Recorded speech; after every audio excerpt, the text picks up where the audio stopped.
He keeps himself in trim by bending bars of iron. This bar is the genuine article which we tested before he began to play with it. Beyond the bend, beyond the bend.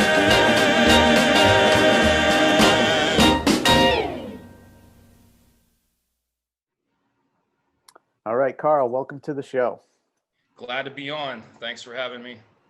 Well, I'm really happy to have you here, and I'll start this one the way I start them all. Tell me about the first time you saw someone bend a piece of steel.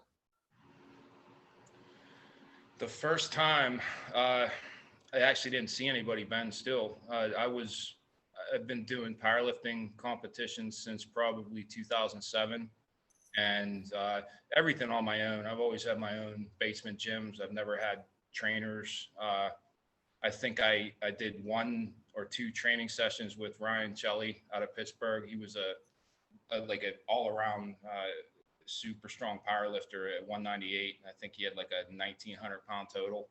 And I got in with him to kind of dial in some things with my bench. But my first experience with still bending was trying to rectify a problem I had with my setup on bench, where I was taking the weight in a bad position, and I lost it a little bit, and I recovered on the bench and tweaked my wrist a little bit. So I started researching probably 2007, maybe like late 2007, about specific ways to strengthen your grip and your wrist strength, because I really never had a strong grip. And despite all the things I've done, like I've been involved with weightlifting in some capacity since I was probably 12 or 13 continuously. Wow. And like over 30 years at this point, but I still had a weakish grip. And I found Iron Mind, and I saw their grippers, and I started reading everything I could on their website. They had a lot of good information, and I read about the grippers, and I got one of their catalogs in the mail, and I saw this thing called still bending. I'm like, looking through the catalog. I think I still have that catalog, and I'm looking through. I'm like, all right, I just couldn't process how would you do that? Like, you're gonna bend something, and I just couldn't process how that would happen. And I sent away for their bag of nails. Yeah. I remember the day I got it. I went down into, this is at my old house, like 2 houses ago, and down into my basement gym, and opened it up.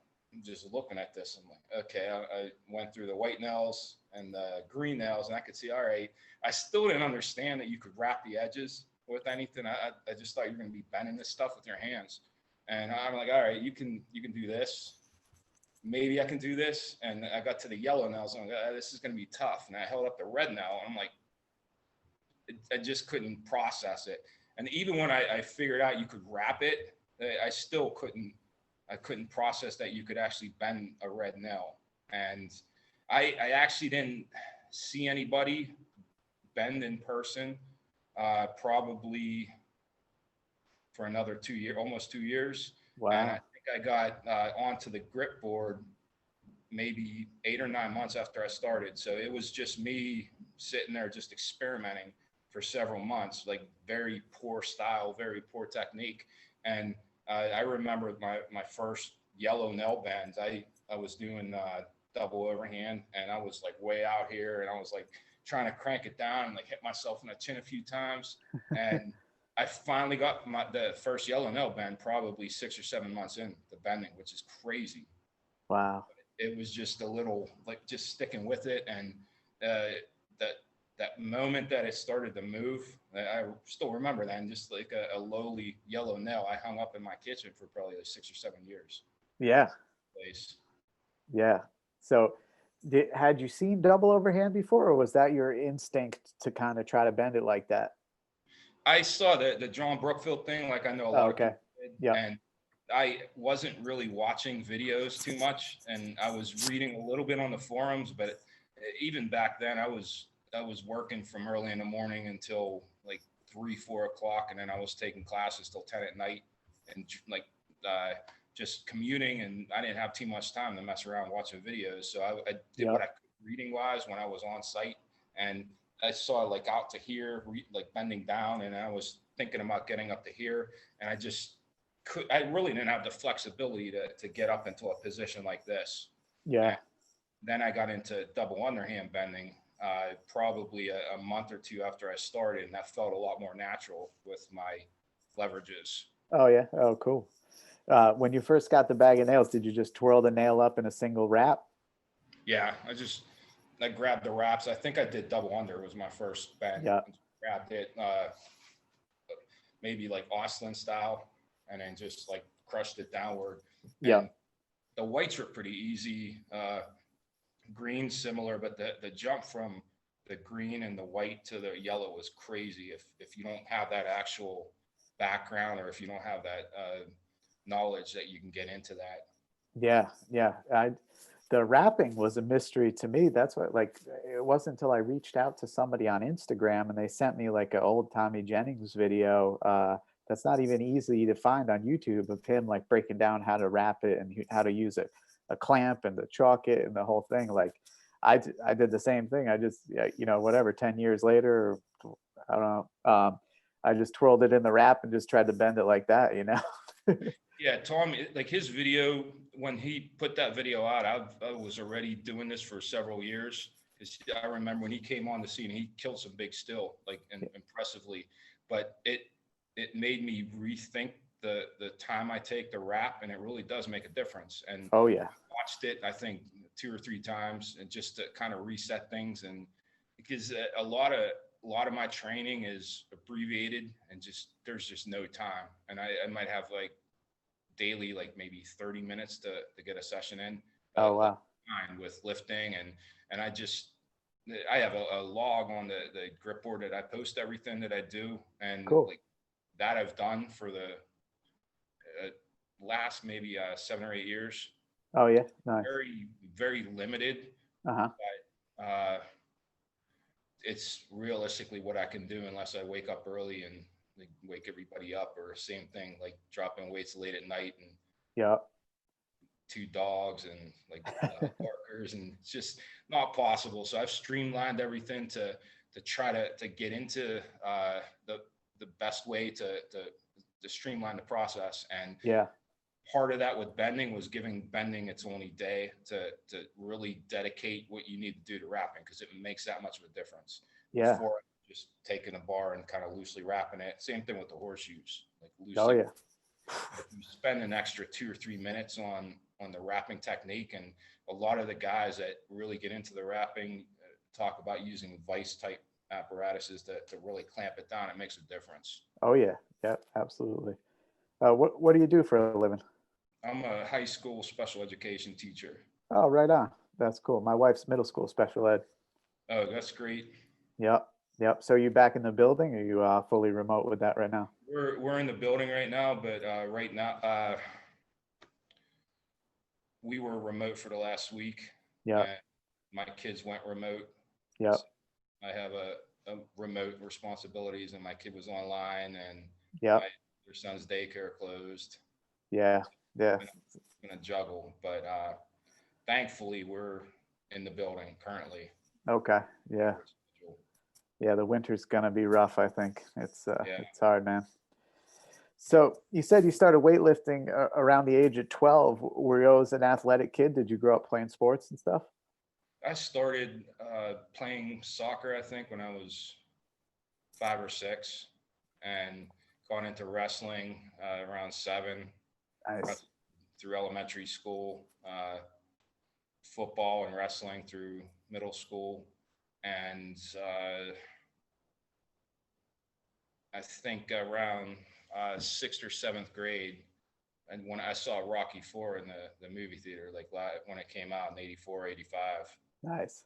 And my dad took me to see it, and I remember coming out of the movie theater just like throwing jabs and Just shadow boxing. yeah, just a life-defining moment. And got home that night, and we had a old house, like I think 4 stories, like really old, crickety steps, and I was running the steps that night, and I remember him yelling like, "Go to bed." Did you grow up in Pennsylvania? Yeah, Western PA, like Pittsburgh area. But Okay. So you at the even had a time, little extra pride for the Rocky movie, I'm sure. yeah. And it just, I started when we could actually get VCR tapes. I would be watching the tapes so much that the tapes just kind of dissolved. Yeah, yeah.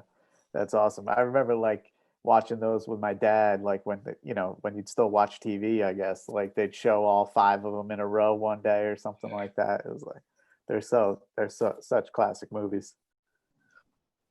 But all right. So take me through you mentioned you're kind of like at an abbreviated training, just fitting it into your life as you can. What's like a normal training week looking like for you these days? I'm commuting about total at like 2 hours. So Yeah. commute kind of wears you down. And then, you're working, especially under the current circumstances. Uh, I have typically, without shutdowns in the past few years, maybe about 45 minutes before the time like I'd get home and then I have to pick my kids up. And Yeah.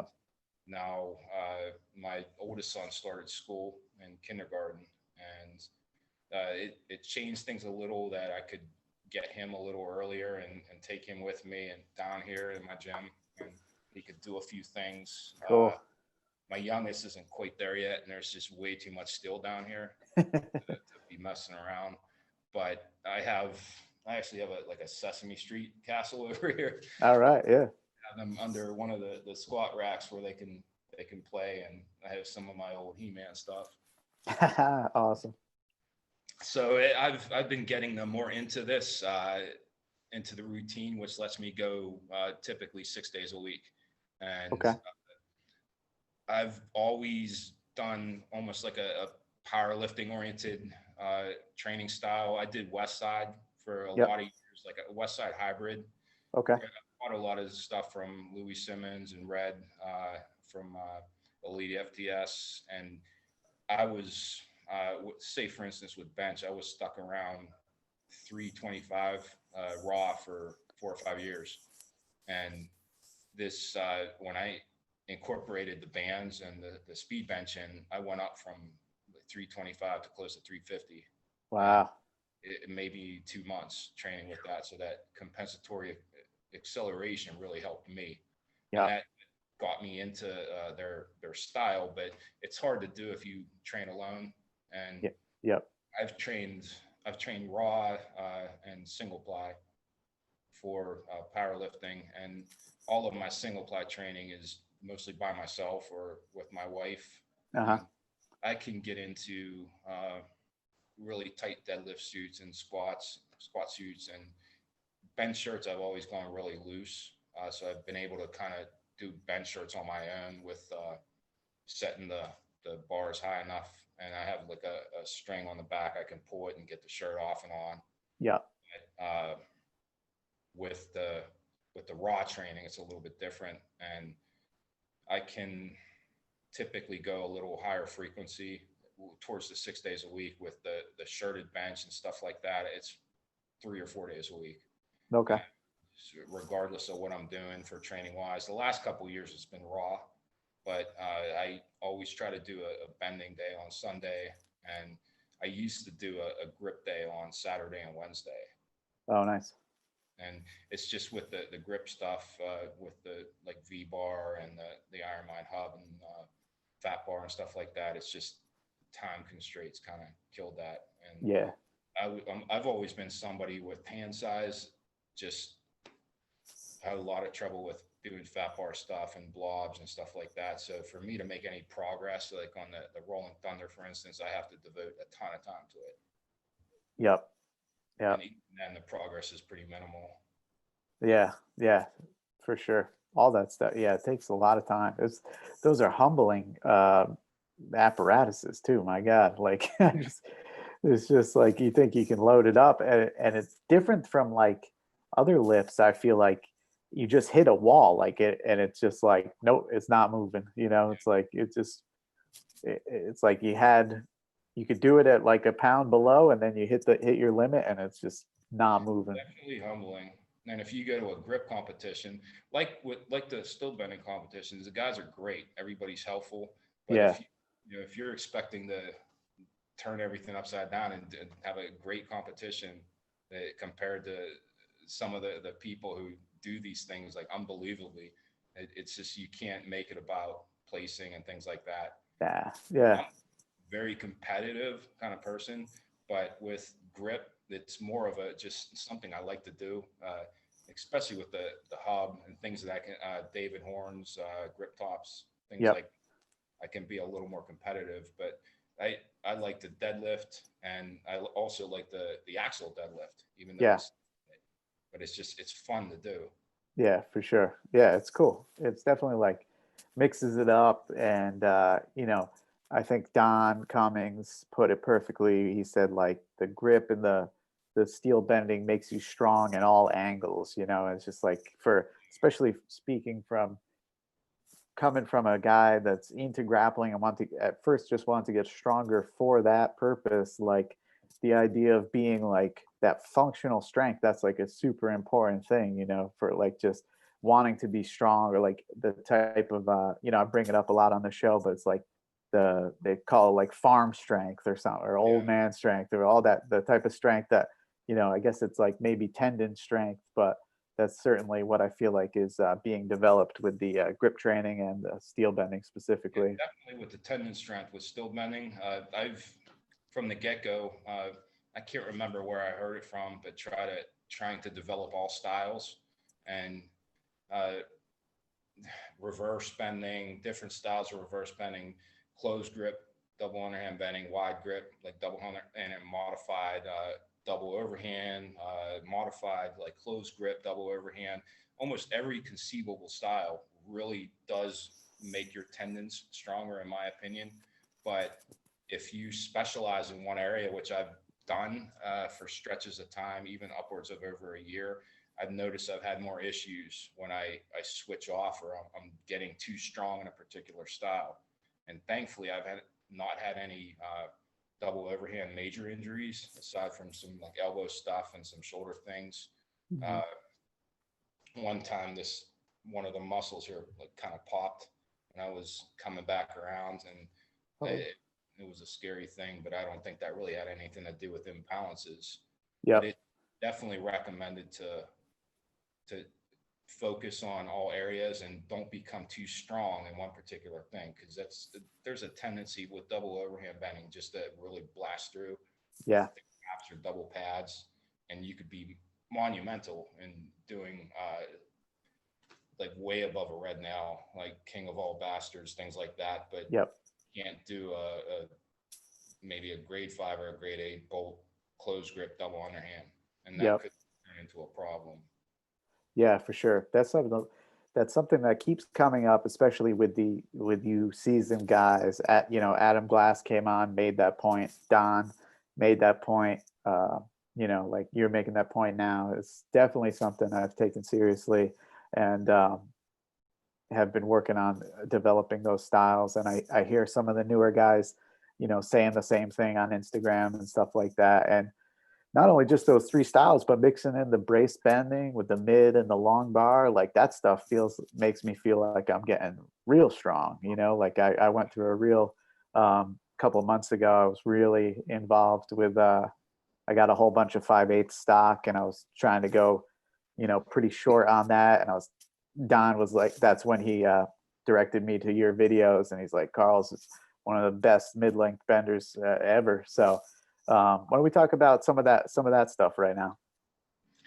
I feel the same way about Dawn. Like it's like he's been fantastic, and his commitment is phenomenal. It's still an inspiration. Oh Like yeah. even at this point in time, like I start feeling broken down, and to be able to watch people to pull me back in.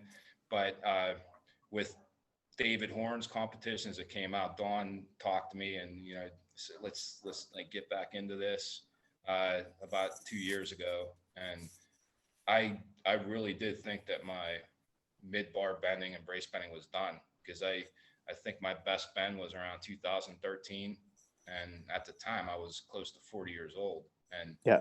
just hurting pretty bad at the time, and I think I got 21 and 7/8 or something like that, and Yep. pretty still. And I just said, I can't see myself getting past that. And I took a lot of bars down, like 19-inch, 20-inch range, down close that just couldn't crush it. I actually have permanent bruises inside of my knees from the brace bending. Oh, And really? talked to my doctor, who said, it'll go away, or it never went away. It's been Really? it's just been exasperated with that. But the brace bending is awesome. It's something that it's a personal battle against the still that you have to plan ahead of time. You also have to factor in what type of still you're getting, what the source is. I've gotten some Metal Depot still that's just been brutal. It was supposed to be hot rolled still, and it was bending like cold rolled still. Yeah. And let's say, like, if maybe I was at a 24-inch level at 5/16 or 5/8, Yeah. that I was expecting to blow through a 30-inch bar, and it was kind of stopping me. It was springy, so you can just stop with that, or you can keep hitting it and change your attack plan with that. But that's one of the beauties of mid-bar bending, that you have to. And I back then I videoed most of my attempts, and I would watch them over and try to see where I was at, if I was really at this position. And my weight fluctuated, which really changed the leverages. I was interesting. When I started powerlifting, I think I was 220, and I got up to about 230, 235, and I was seeing do with the weights at that point. And I'm like 5'9", and I just didn't feel energetic. I was getting stronger, but I didn't think it was worth it. So I ended up cutting about 35 pounds, and I was around 190, 195. Okay. Most of the last 10 years. Yep. This past March, I started gaining some weight again. I ended up 10, 15 pounds, which I got to cut. Yeah. The best thing I think about the mid-bar bending is just at least transferable for myself to deadlift and squat. I would notice when I was kind of cranking around on this side, I would be building up this part right here, but I would also notice that in the squat where I would be tipping a little bit. So if I wasn't cognizant, I would actually move the weights on the left out a little bit to kind of play it out and just put more emphasis to build this side up. I wasn't at least I didn't think I was very strong switching grips and things like that. But I forced myself to, at one point, to try to add a few inches to the mid bar and switch sides, because I was too strong on one side, and it was creating, I think, imbalances through the trap region. Yep. I started dealing with over the last year or two. I can get to that a little bit later, but I also did the long bars. I started with the 5/8, and I took it above my head like this, the first bend I ever did, and put a towel here and bent it down like this. Bent it over your head? Yeah, it's just kind of ridiculous, but that was not really knowing what to do at the time. Yep. And seeing the guys on TV, like World and trying to do the neck thing. And eventually I got to the 3/4 stock, which is brutal. And I tried to just same thing, trying different positions, and that's really what I like the most about it. Just taking notes and watching videos, and maybe getting a little kink here, and then building up a little confidence to say, oh, okay, I actually bent it, and then just really hitting it harder. And that's the thing with the long bar and even the mid bar, you have to go into this with an outlook that I'm not going to stop. I'm going to bend this. I'm going to hit it. It's going to hurt, and I'm just going to go after it. Yep. And definitely. The still does work harden, in a sense that if you have the capacity and the ability to just keep blasting into it, you're gonna get movement, and you're gonna improve on it. Yeah. It's something you touched on there. I was just thinking about tonight as I was doing a session, doing some snapping. And I always do my open on the same side, and I'm feeling my tricep get really tense back there and stuff like that. I was like, you know what? I should maybe like put a pad on my other leg and like alternate these opens, and maybe I wouldn't be as fast, but like I'd be developing on both sides. I would definitely recommend it, and it's hard to do, because especially if you start getting strong on one side and start taking down shoes that you might have struggled with for a year or two, to go back to the beginner style and just really fumbling with that muscle memory and not being able to do anything. Yeah. But just picture yourself 7-8 years from now, like doing the same thing, hopefully, and it just being worse and creating more imbalances. So Yeah. even if it's like isometrics, where you're taking a position and you're trying to get that kink down, Yep. I would absolutely do that. And with the mid and the long bar, how do you start those? I'm just curious, because I see some guys that kink it over their thigh, and then some guys that go over the knee. Yep.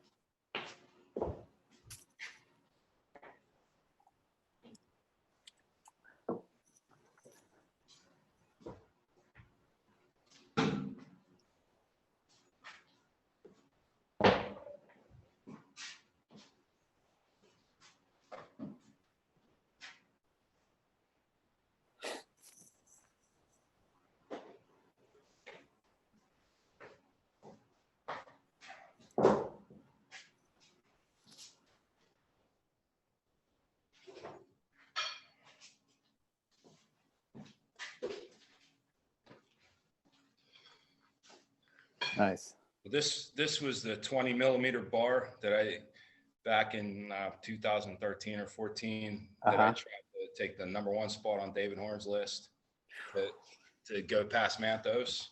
Yeah. I think he sent me some still in the mail, which was awesome. And I think there were 4 bars, and I got this to, at this point, I just couldn't get it. This would have been 2 millimeters by 31.25, I think it was. Okay. Whew. But here, I can't find any long bars. I have one around here somewhere, but with the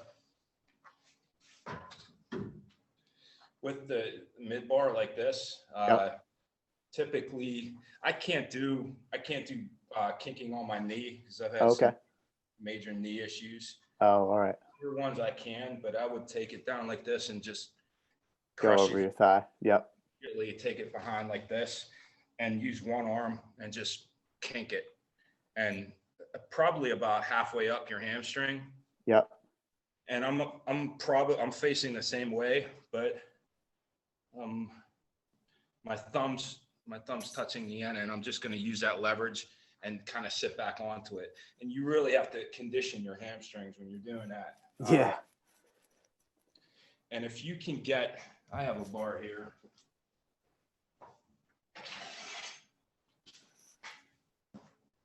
Just a 1/2 inch bar, but say if this were like a 3/4 inch bar or whatever.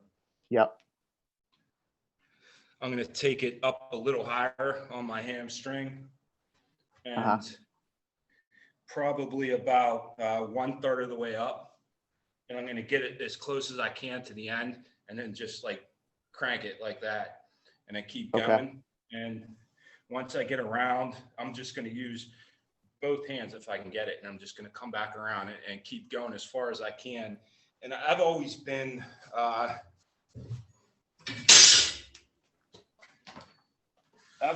the style with the long bar to do a chest crush, which I don't know if I would really recommend doing that, but I would take probably a small hand towel first under here, and a thicker towel, and just crush it as much as I can, because I could never really get into the leg crush with the water bars, because I couldn't I couldn't get really good position with that. Yeah. That's with the mid bars, I could get a little better positioning. Yep. Leg crush, but the leg crush is just once you can get to the leg crush, it's a matter of just flipping the pain signal off and just hitting it. Yeah. There's nothing easy about it. No, definitely not. Those few bars that I did, I think I got down, I think I did 5/8 by 25 or 26, and that was a that's a really struggle. You know, what's just to talk about like how weird the mind is.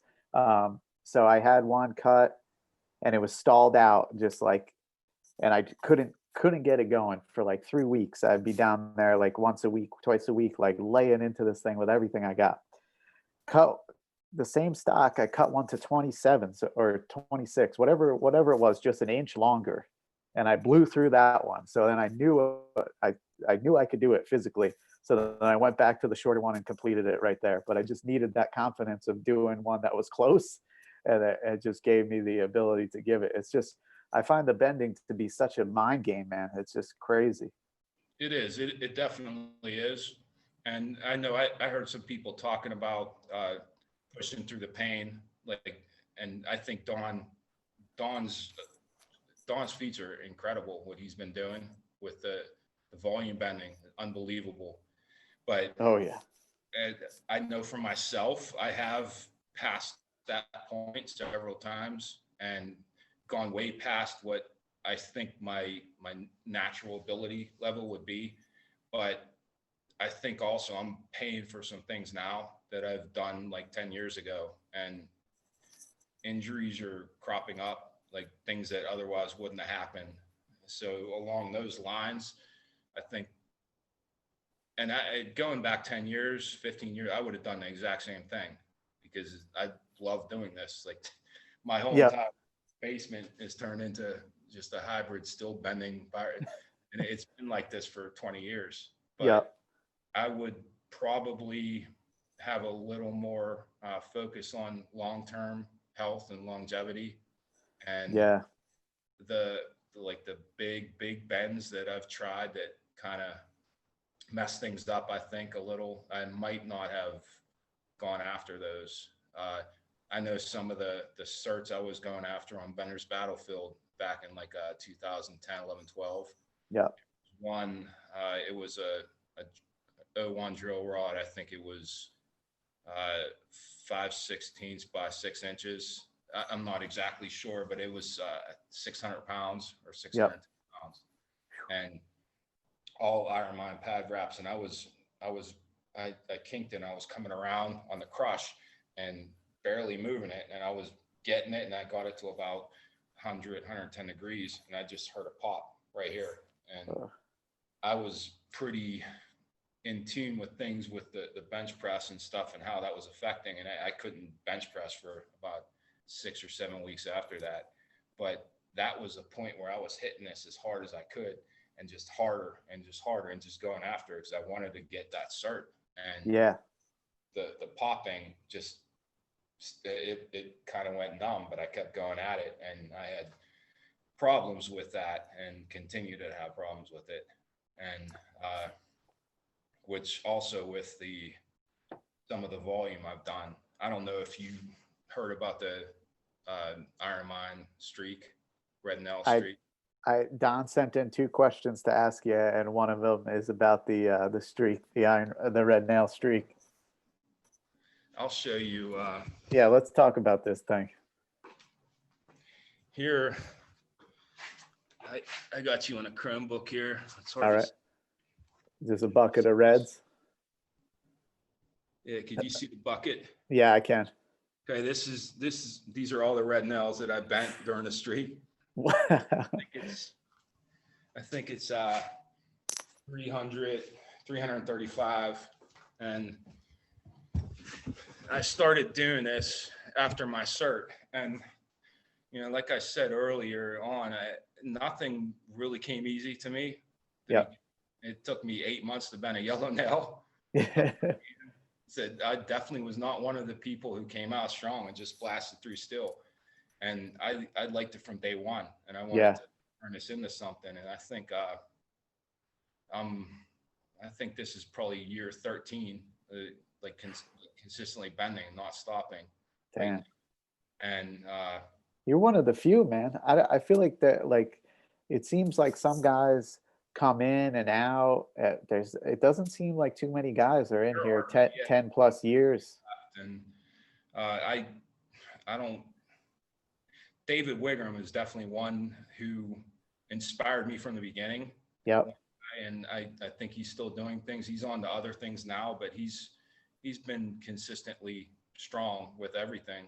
Yeah, I had him on a couple episodes, like probably 10 episodes ago or something like that. And he was just getting back into a few things. And he was talking about maybe doing a red reverse. He was really into reverse bending at the time. I'm not sure what he's up to right now, but he was definitely doing a bunch. And then also some like really kind of like mini scrolls with some small 6-inch nails, like putting S's into them and stuff, like really, really crazy stuff. Yeah, so from the beginning, I wanted to be the best I could be with bending, and I'm like you mentioned earlier, and I'm one of the people who gets into something and dives in and just studies and reads everything they can about something, and then kind of that's the unwavering focus, and Yep. it's kind of been like that up until about a year ago, when just life, everything, kids, Yeah. age, and things like that are starting to really toil things down. But back in, I think I started on the red nail in 2010, and it took me about 2 years to get to that point, maybe a little longer.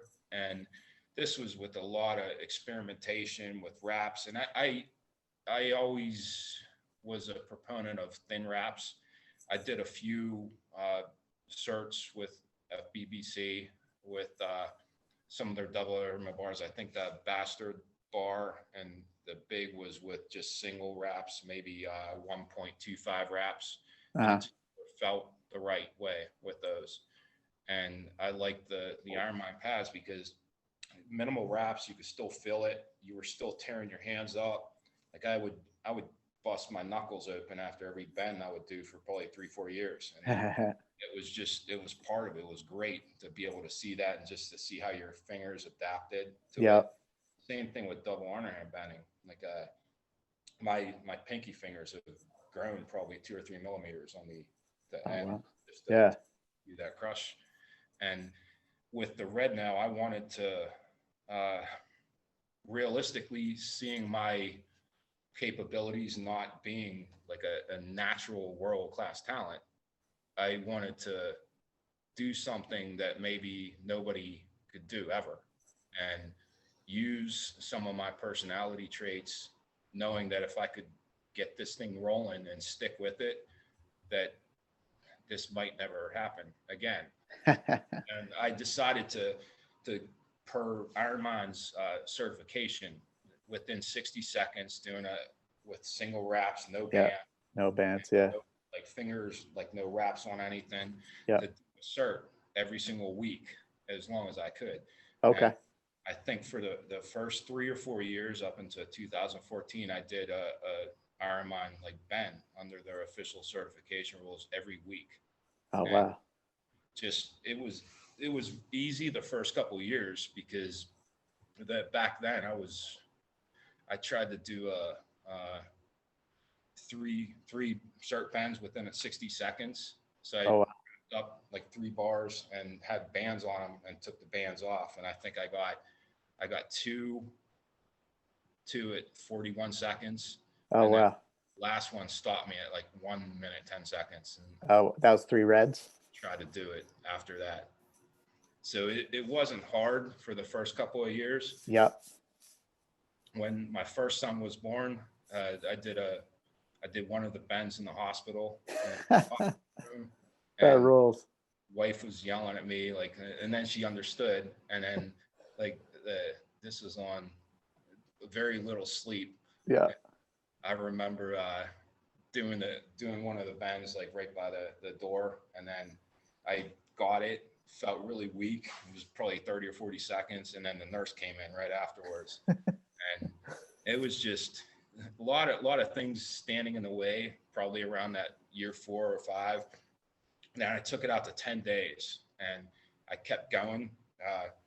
One Ironman red nail every approximately 10 days and just bending it according to the rules. And then 2017, I think it was, I took it out to 2 weeks and 17, 18 was still okay, dealing with some new injuries, but the last year or so was tough. And I had like just a lot of elbow injuries and things that were popping up, and things in my neck over the last 2 years got kind of bad. Still dealing with some of that stuff. But this past September was 10 years of continuous red nail bends. I averaged it out to every 10 days over the last 10 Wow. years under their cert rules. And there were a few times where I made an attempt, and one attempt was on vacation. I think we were in Virginia Beach, and it was really late at night, and I took an attempt, but stopped it maybe 30 degrees on the kink and couldn't transition to it. Yeah. And then a knuckle busted open, so I wrapped another one up and just kept hitting it, and Yeah. still got it. But God damn. that was something I thought that maybe make a mark, Hell yeah. just something crazy enough, and didn't start out 10 years. I think it started out with a goal of 5 years. Yeah. And then it just, when I hit 5 years, it was, let's just keep doing this until I can't do it anymore. And then probably around like 8 or 9 years, it became 10 years. And that's nuts, man. Back at all these, I took a picture of all the reds out on my deadlifting platform, and seeing them all out like that is just kind of insane. Just thinking back over the last 10 years, like day in and day out, week in and week out. And I had a PRKI surgery and still did one of the attempts. I actually planned the bend around my eye surgery. So they said you had 2 weeks that you could get back to normal activities, and it was like 10 to 12 days. Get stone surgery where I was like out, and it was a like invasive surgery, which was pretty rough, but still did it. I think it was 10 days after the surgery. God damn, man. I don't think anyone's touching that one. Just the time investment alone. That I think you're going down in history for that one. That's unbelievable. About stopping, and it's driven me for so long. I knew that day was coming up, like that Sunday night, that it was going to be it used to be every Sunday night, then it was every other Sunday night towards the end. But I knew that kind of kept me grounded, and that's cool. It was a weird experience. That's and I was cool. Afraid to stop because I knew how hard it was to get to that point. Also, getting to the red, and then I stopped bending the red nail. That might be it. I might never get back to that point. Yeah. Played into it too. How many sets of wraps did you go through? Probably. I've always liked the stiffer wraps. Yep. And I know some guys like EJ. Bosley, unbelievable. He would at Mike monster competition back in 11. The night before the competition, he had I think it was a 3/8 by 7-inch bar, and just took these loose wraps and just started tearing into it. Like one of those crazy things I've ever seen. Unbelievable. But I never could really bend still with the loose wraps like that. I was more get amped up for it. Just some of my better bends, and I say better bends compared to some other people, like major benders, this might not even be like that impressive, but for like especially some of the newer guys out who are hitting these gold nails, like there's no way I could have gotten a gold nail, especially with flexibility issues. I would probably go through a pair of wraps every 2 months, and I would try to. I didn't do a ton of volume initially. I did, but the last 5 or 6 years, probably 3 or 4 bars per session, and I have almost every single bar. I have 5 or 6 Home Depot buckets full of bars, like double overhand, double under, and reverse training for Dawn's competition. I got back into reverse. Never really got into that, but with the wraps, I've always preferred to get them tight and just as consistent as possible throughout without major flaws or anything Yeah. like that. Yep. Yeah, for sure. Damn. That's really cool. Like, and I totally relate to just like wanting to make your mark in some kind of way, like not in an egotistical kind of way. It's just like in a passionate way, you know. Like I just really get a lot out of this and just think it's cool, and I'm totally inspired by all you guys. And like I for Bud Jeffries telethon the other day for the Noah's Army Foundation, I snapped 24 grade 8 bolts in a row, and That's awesome. and got the first person on David Horn's site for what's called the silver dozen, which is just 12 grade 8 snapped in a row. But I wanted to do it, double it for just for my own mental pride or whatever, you know. So Congratulations. yeah, thank you. My hands were just healing, and then tonight they opened back up, doing some stuff. But it is what it is. But yeah, man. So you've been in this a long time. Like, let's just talk about like what's kept you in it. Is it just the feeling of what you get out of it, or also being an avid weightlifter? Do you feel like you've gotten great strength benefits from bending? That's something that I'm fascinated with. Like, you think you're overall stronger guy because of all the time you've spent in bending?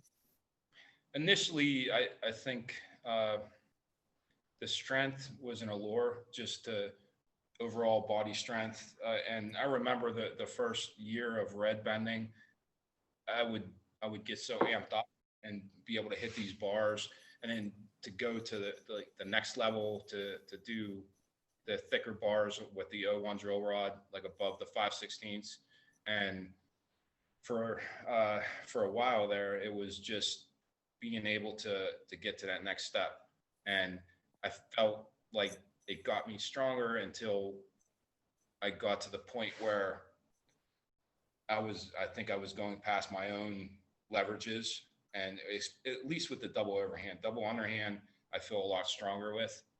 But uh, with the with the longevity part, I had just this feeling, especially during this streak. It's kept me going, and it's taken me through some times, maybe some difficult times with Yeah. things I might encounter uh, with work, with life, with kids, and but having that there always to focus on took me through a lot of things. And Yeah.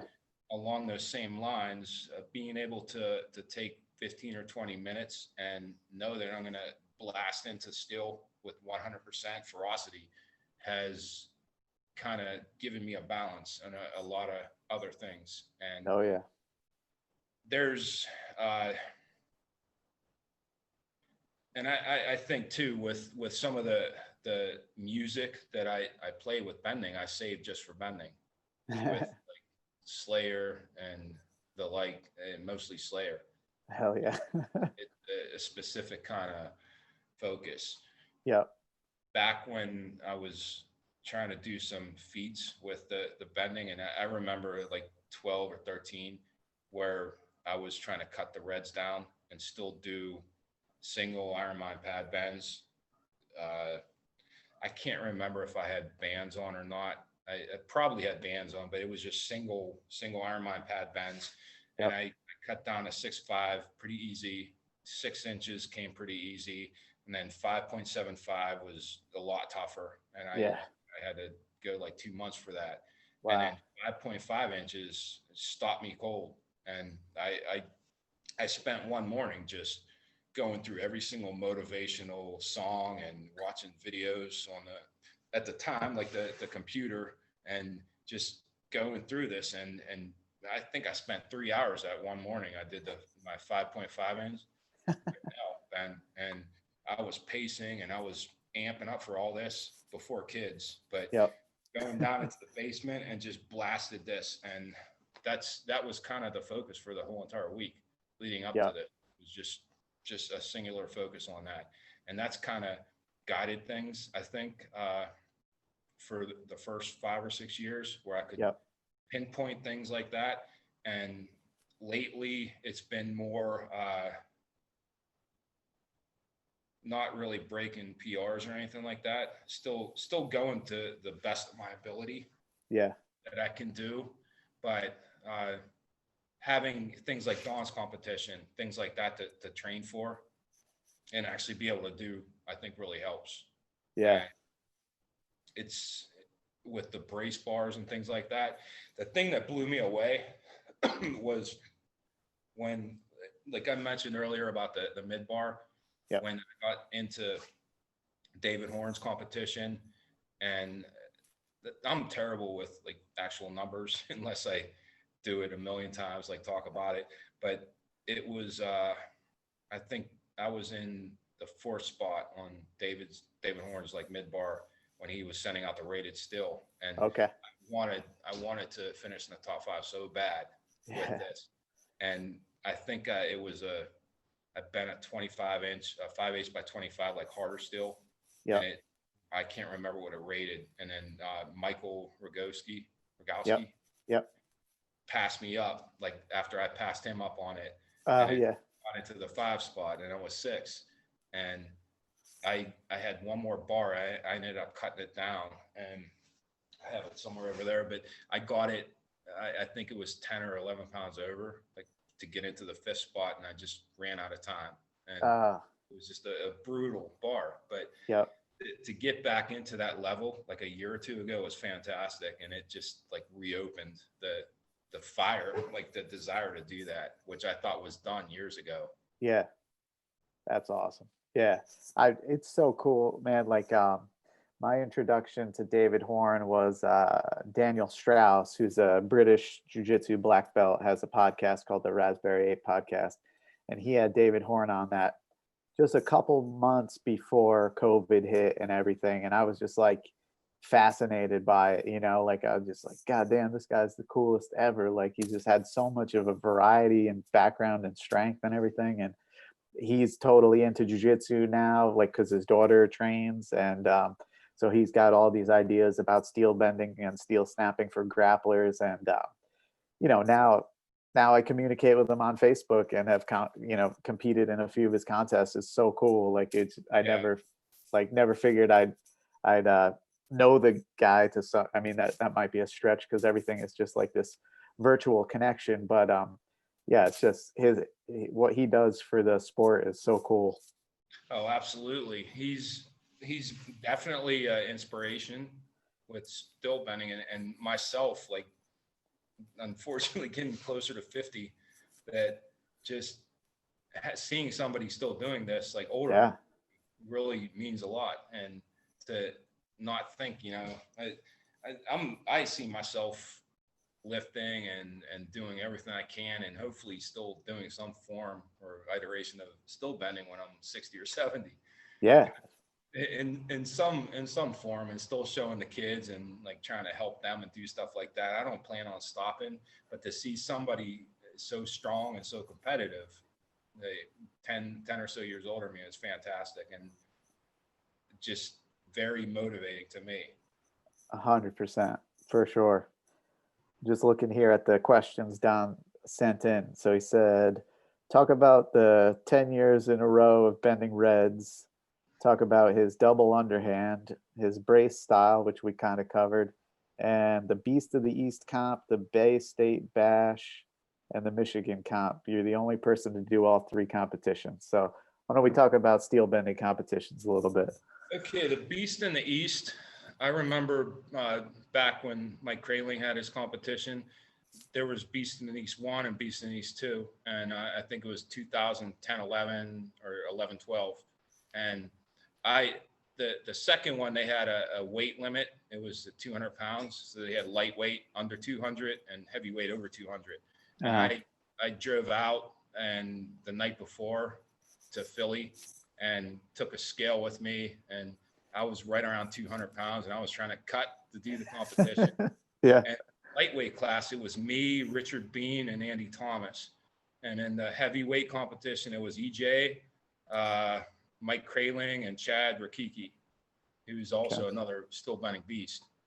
And like all around, everybody in the competition was tough.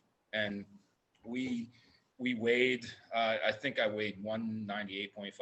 So I got into the lower weight class, and we went through everything. I think overall, I finished first in the lightweight class, and overall, I think I finished third. But Nice. I think I would have, Mike Rindele was the judge on the horseshoes, and my last horseshoe bend was a St. Croix Ford's light plane 3, Yeah. and just took it down like right at the last minute, like last second. And I think it was so close for 1, 2, 3 overall that if I would have took my double underhand 10 pounds heavier, I would have been like right at the top with the Wow. 3, Mike and Chad Rakiki, who I think got second overall. Huh. It was fantastic to actually be in a competition like that and see these guys who you're interacting with online. Yeah. And Mike just hit this double underhand bar and just was blasting it all out, and it just like lost consciousness and fell down. And it was unbelievable. It was like to see that level of intensity also at that time, like 3-4 years into bending, like had a lasting influence on me. And here's a guy that you respect and who's rating all this still, just to give 100% like that was, That's cool. and within the community. And that's also illustrative of just what it takes to get to that level and to be a competitor like that. But that was my first bending competition. Yeah.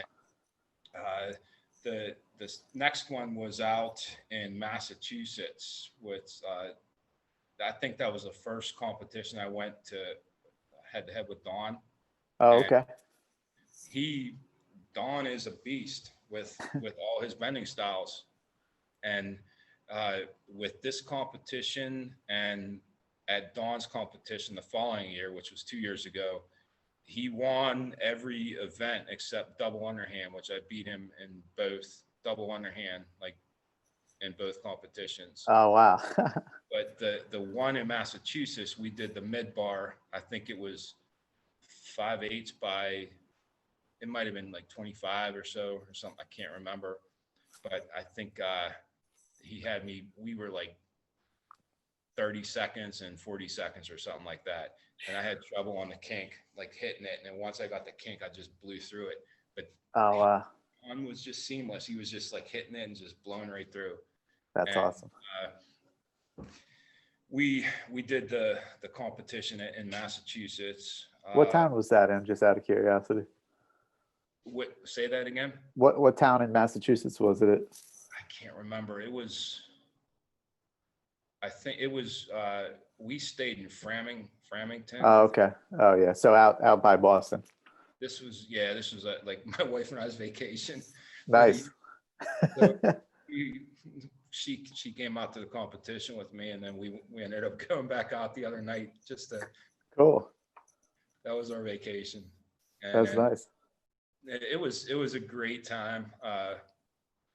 And the following year was Dawn's competition, and all around unbelievable. Like I used to think the Beast in the East was like the best test of overall still bending. Dawn took it to another level.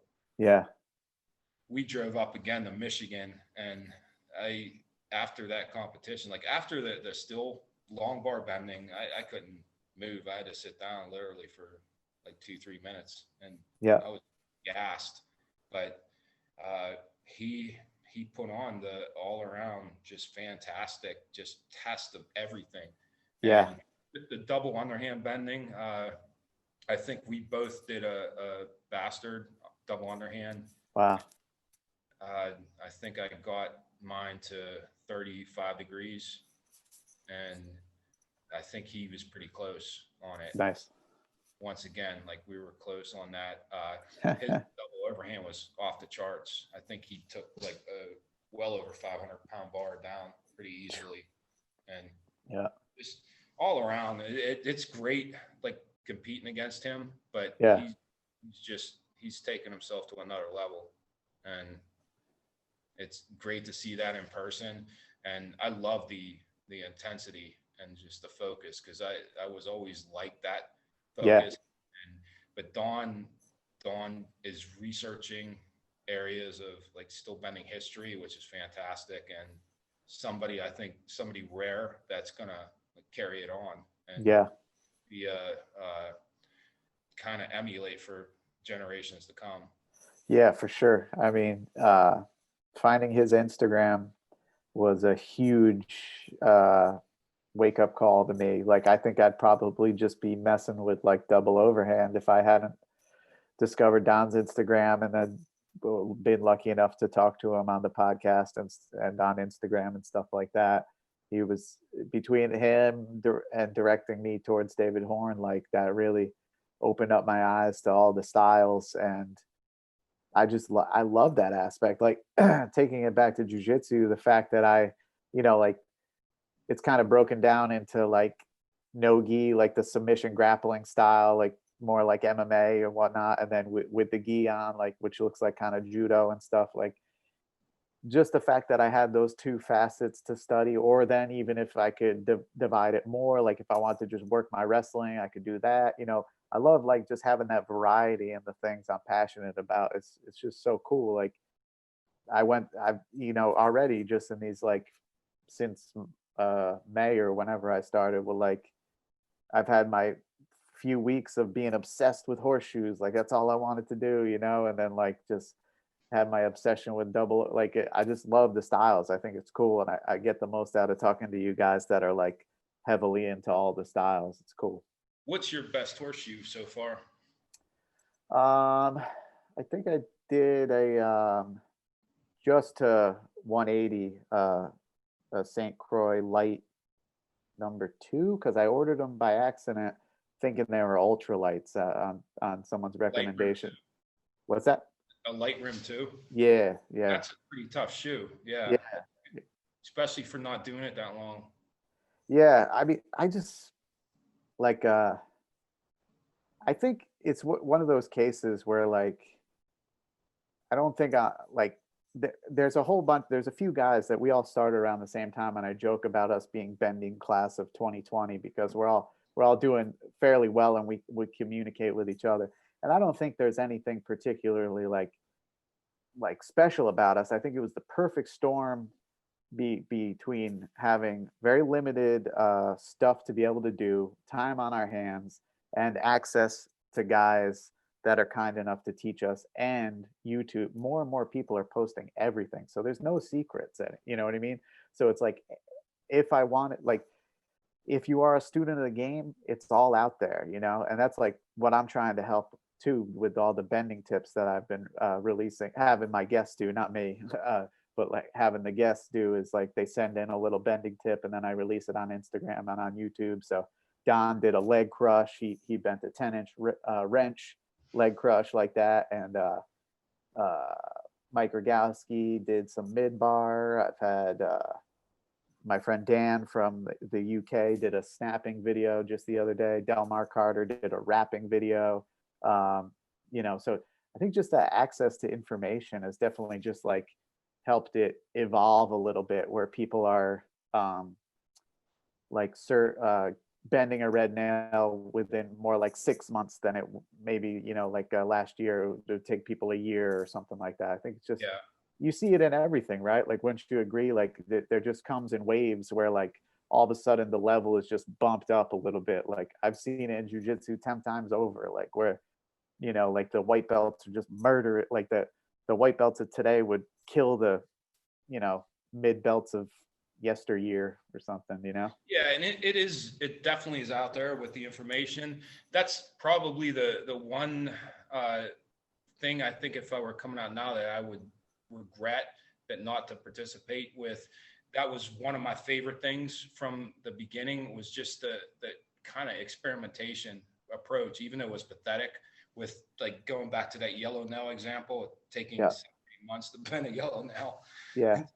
Just fighting for it, and just that was one of the things that stood out for me. But I think with the safety aspect, definitely just learning proper technique, and like with me out here with the yellow and just cranking myself in the face a few times. Yeah.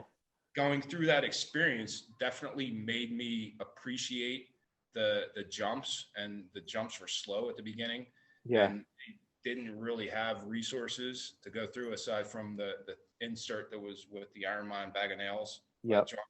which I kept reading over and over. But yeah, with getting into like a personal journey with still bending, it's just about resetting expectations, I think, because you are, with all the information out here, going to get to your goals faster.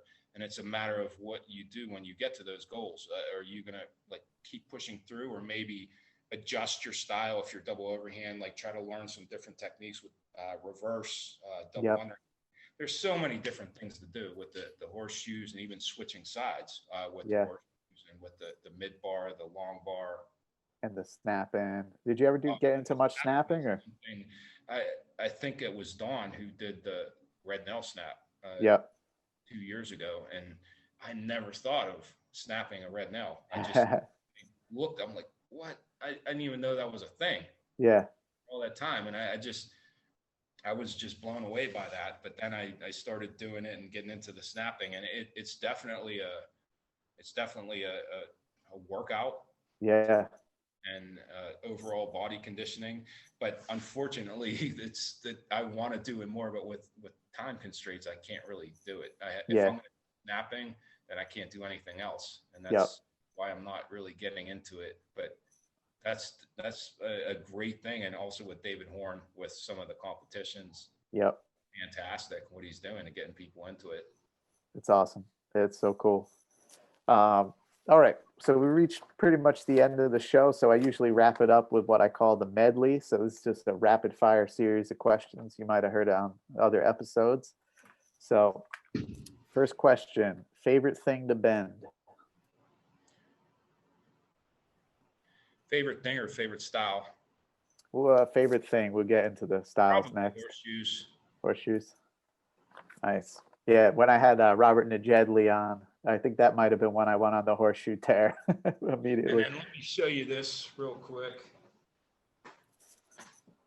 This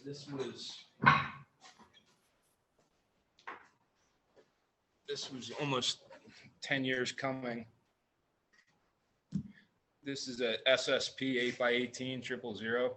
Ooh, yeah. And this was the first bend I got. I think I did this back in May, and I wasn't expecting to get this. And this was something I tried to cert on back in 11, 12, 13. And oh, yeah. my best was like 150. And I took it down, but I didn't video it. Oh, man.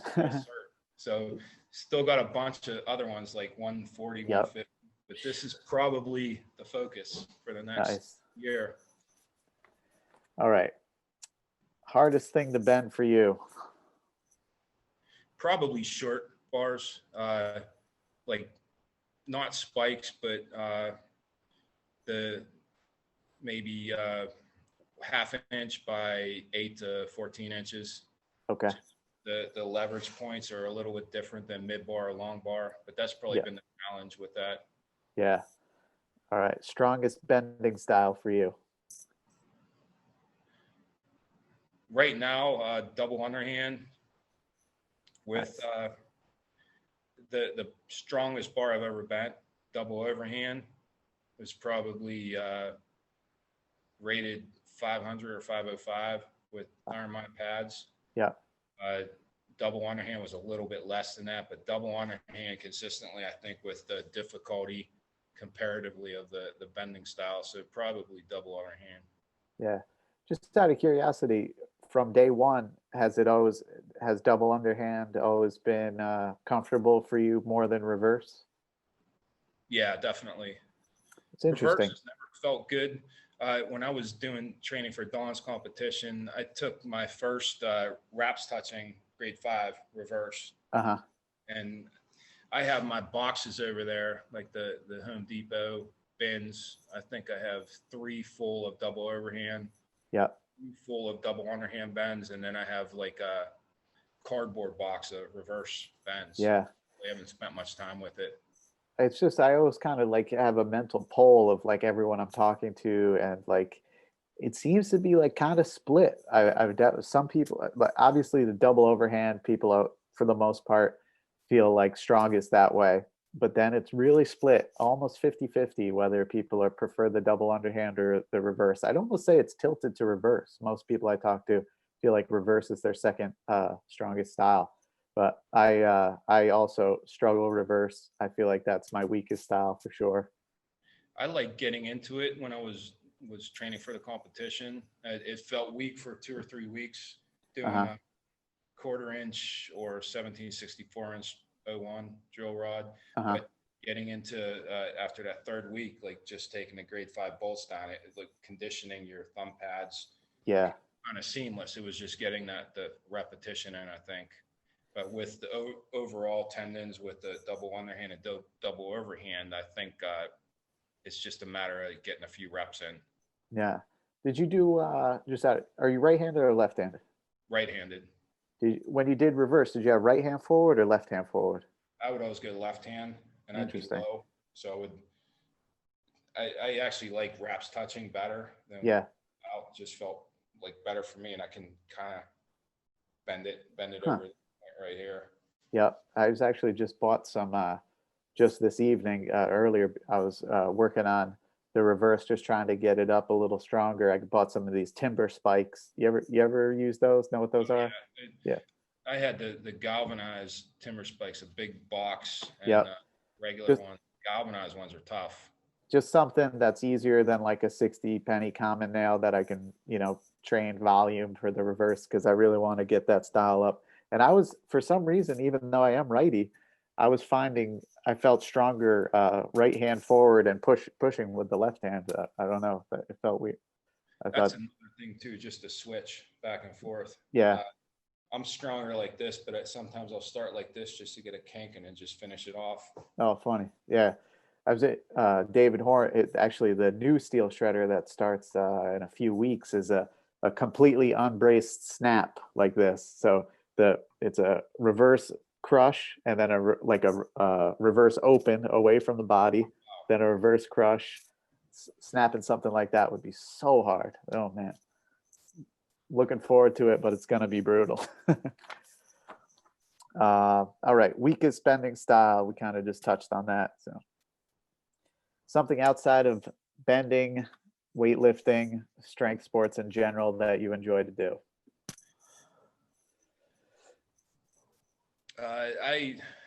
I've always volunteered for Special Olympics, like dating back to Awesome. being in high school and going through college.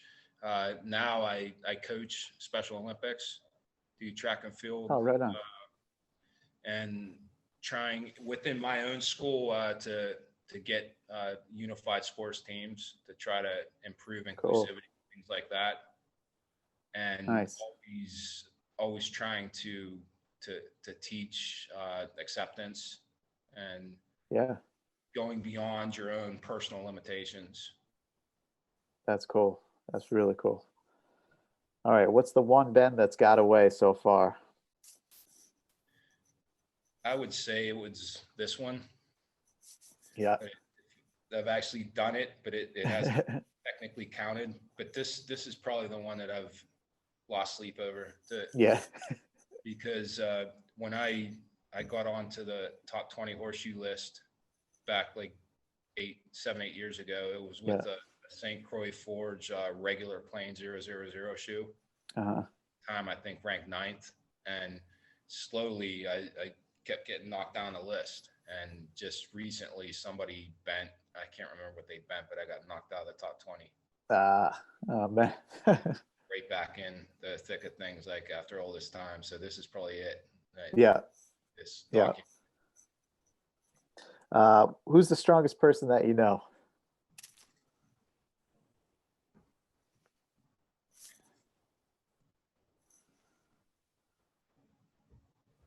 I have no idea. I would have said probably my grandfather. Nice. When I was younger, he worked in a stone quarry. All right. Massive forearms. Never Yeah. lifted weights or anything like that. He was probably about 5'6", 5'7", just massive, like just unbelievably strong naturally. Awesome. Yeah, that's like I always get a variety of answers, like, and those are the ones that I like, which just like, some guy from my town or like my grandfather or something like that. I enjoy hearing about the big names too, but like that's I always enjoy when people have answers like that one. All right. Best piece of advice you were ever given. Could be about bending, strength stuff, or life in general.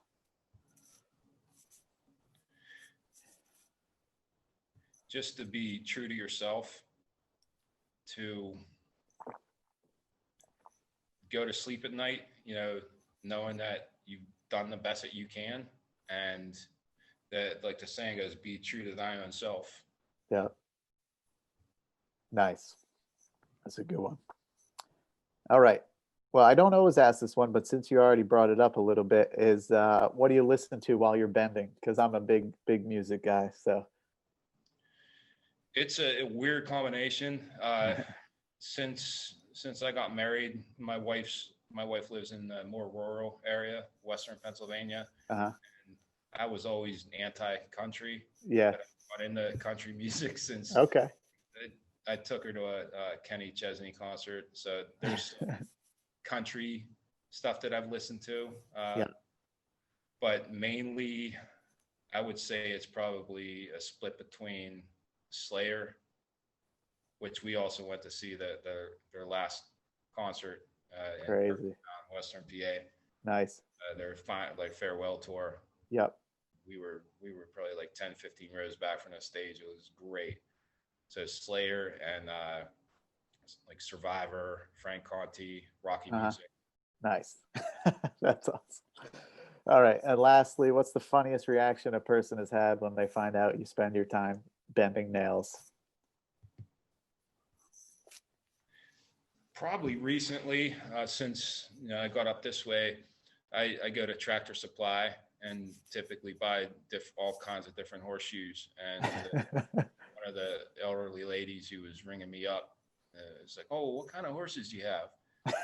Like, I don't have any horses. And she's looking at, she's like, "You don't have any horses?"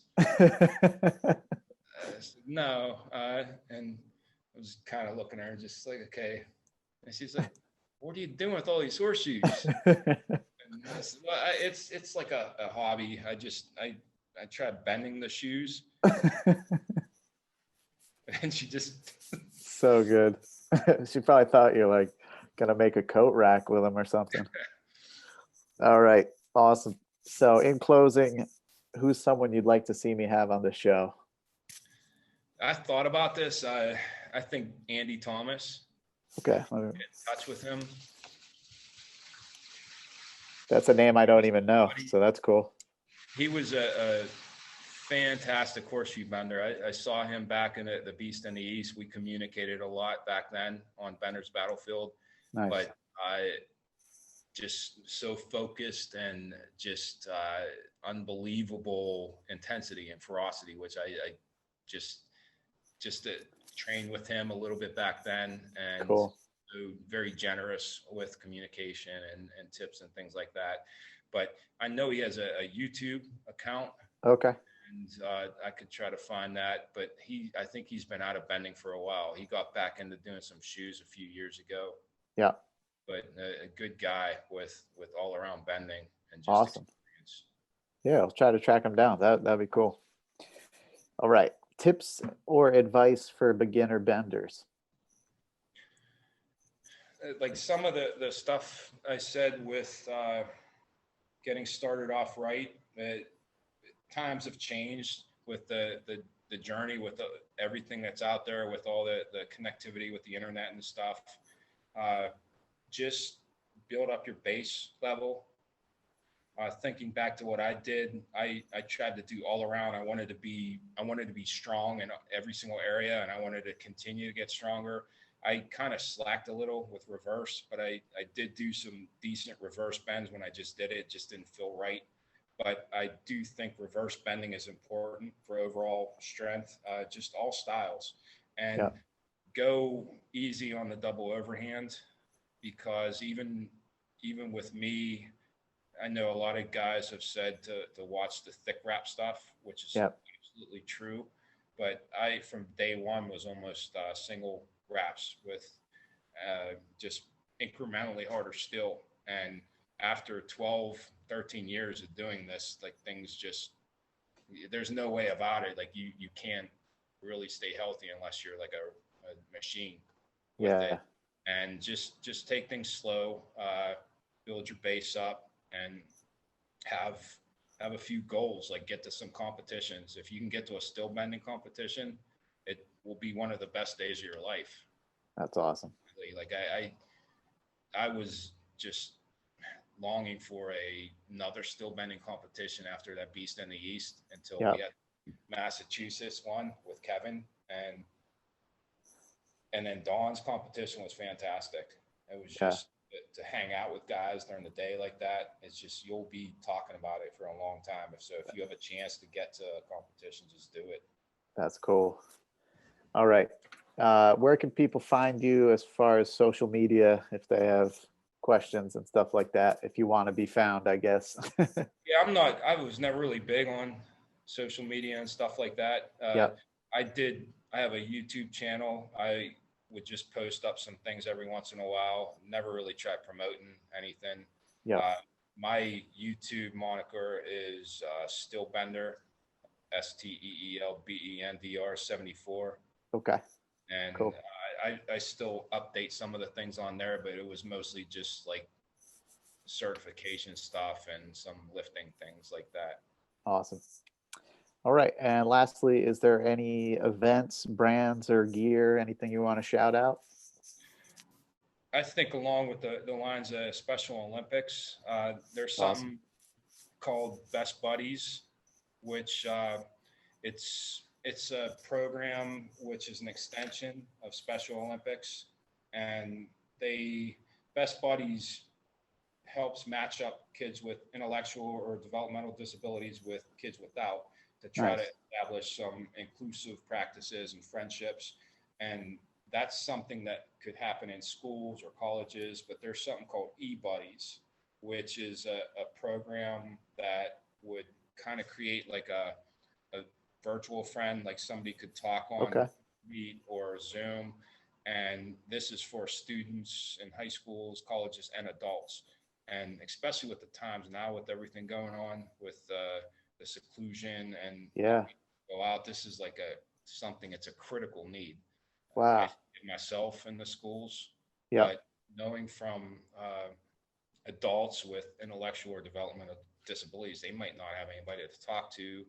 So something simple, just registering and like just calling somebody or just doing like a meet like this and just talking about similar interests would be huge.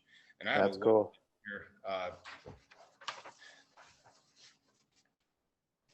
It's HTTPS colon / www.ebuddies EBUDDIES.org / apply. All right. The websites that'll take you right to the like place, and you just put your information in. Okay. And from what I understand with this, speaking to the organization I'm working with, there's like a 15-to-1 need that Wow. just needing volunteers for this. Like there's so many adults and kids that are trying to get in this program. There's just not enough people to match them up with. Okay. Yeah. Well, I'll definitely get that address from you, and I'll put it in the show notes for the description on YouTube and all the other stuff. So hopefully we can get that word out and get some more people doing that. That's a really admirable cause. That's cool. All right, Carl. Well, that's it, man. Well, I had a great time talking to you. I appreciate you coming on. Hey, me too. Thank you for having me. Yeah, I hope I'd like to have you back on one day. I've been sort of just cycling through people that I've had on. I just had Don on for the second time last night, and that'll come out Thanksgiving Day just for like a little bonus episode. So let's stay in touch, and yeah, maybe I'll have you on with Don or somebody like that. Like I want to do some like group ones, and just shoot the shit. All right. Well, have a great rest of the night, Carl. All right, you too. Thanks, man. Thanks.